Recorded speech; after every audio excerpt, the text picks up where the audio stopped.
Writing the West. Stories and poems by Rick Steber. Read by Michael Messner and friends.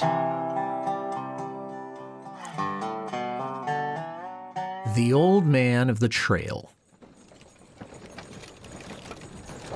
Ezra Meeker first came to the Oregon country in 1852, crossing the Oregon Trail by wagon and oxen team. 54 years later, he proposed to retrace the route and mark it with a series of trail markers to preserve it for future generations.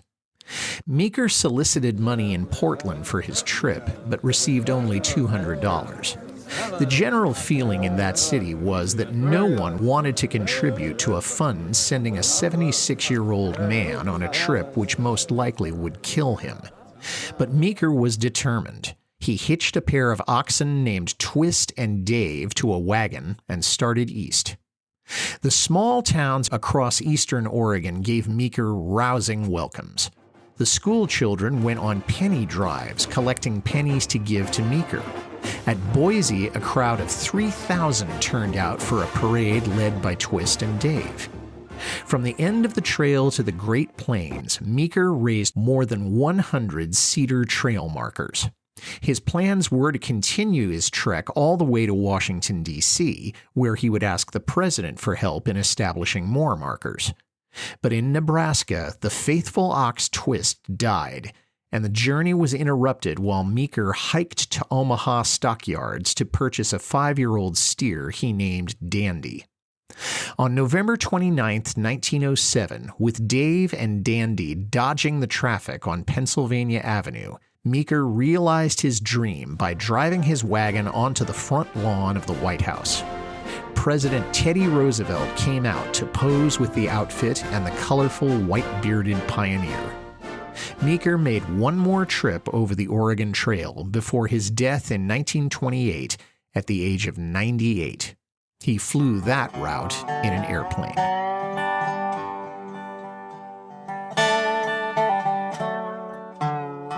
She Who Watches.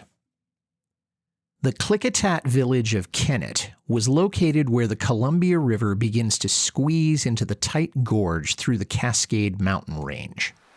The Lewis and Clark journals made note. Here is the great fishing place of the Columbia. In the spring of the year, when the water is high, the salmon ascend the river in incredible numbers. As they pass through this narrow strait, the natives standing on the rocks or on the edge of wooden stages projecting from the banks scoop them up with small nets distended on hoops and attached to long handles and cast them on the shore. During the salmon run, great numbers of natives, perhaps 3,000, would gather near Kennett to fish, trade, and gamble. From the west came coastal tribes who brought oysters, clams, and fish. From the east came Rocky Mountain tribes who brought highly prized commodities from the plains: horses, buffalo hides, and cured meat. It was at Kennett that the natives of the interior first learned that white men in sailing ships had come to the coast. The trinkets and metal pots and knives brought by these traders were in high demand. In time, the white man built a dam that blocked the mighty Columbia River and flooded the native fishing grounds and the village of Kennett. Today, all that remains are the native petroglyphs. The largest of these, 6 feet in diameter, is the face of She Who Watches, or Sagagalal. Her wide eyes stare from a smooth pillar on a tall basalt cliff. For many hundreds of years, this petroglyph watched over the ancient fishing village. Now those eyes see trains rumbling past, river barges plying the flat waters of a man-made lake, and the steady streams of trucks and automobiles traveling the I-84 freeway.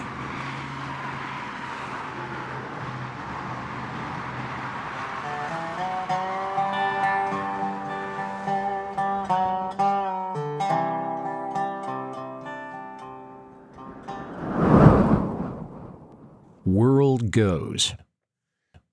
You might be happy, you might be sad. If you ain't good, you be bad. World goes round. Sometimes you lose, sometimes you win. This is fine. That's a sin. World goes round.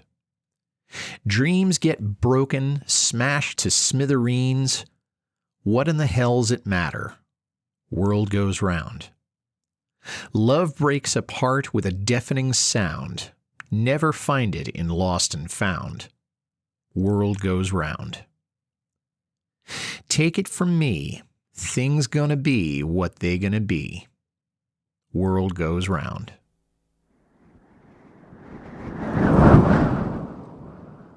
Ned the Carp. The cowboy began to spin a stem winder. The most favorite pet I ever had in my life was a fish. To be precise, a carp. I became acquainted with that carp after hooking him while fishing for trout. I figured it best to get a trash fish like that out of the river, so I tossed him up on the bank. But in nothing flat, he was at my feet, and so I tossed him again.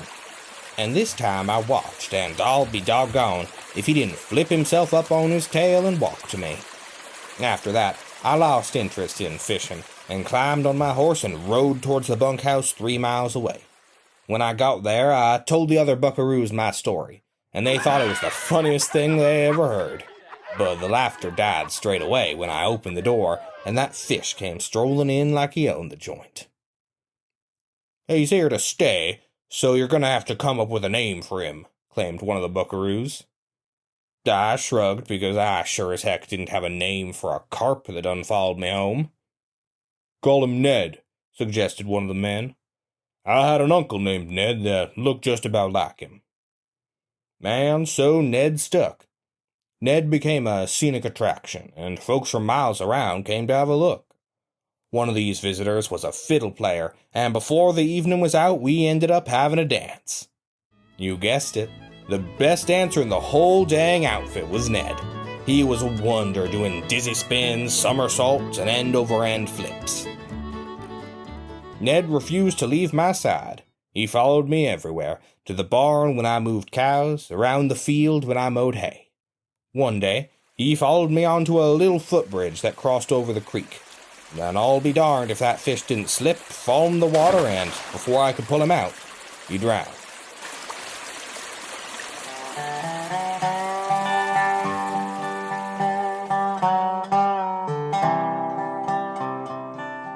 Pioneer Home.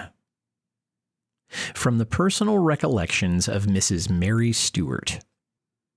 I can relate what the conditions were like in pioneer times because I crossed the plains in a covered wagon. The doors were split out of straight-grained wood, hand-planed. Our floor was made out of heavy timbers, roughly dressed with the top face finished flat. My husband split boards and made a frame for our fireplace. I hiked down to the river where I fetched clay from the clay bank and a copper kettle. I packed the clay in the wooden frame and pounded it in. The hearth, too, was made from clay. The chimney was the same. We built a little fire in the fireplace and gradually baked the clay until it was the same as a solid brick. I did all my cooking over this fireplace. An iron spider and a few copper kettles comprised my cooking outfit. Unless you have cooked that way, you would never fully understand how tired a person's back can get. My one ambition in life was to someday own an oven. In 1851, 2 stoves were brought to Oregon City. I was able to secure one. Ah, what a comfort it was to be able to stand up and cook over a stove. You've been listening to Writing the West. The stories and poetry in this podcast are by Rick Steber and appear in books by him. Log on to www.ricksteberauthor.com to find out more. This program was produced by Michael Messner by permission of the author. Special thanks to Michael Tucker, Rachel Pulliam, and Art Shingler. Thank you for listening.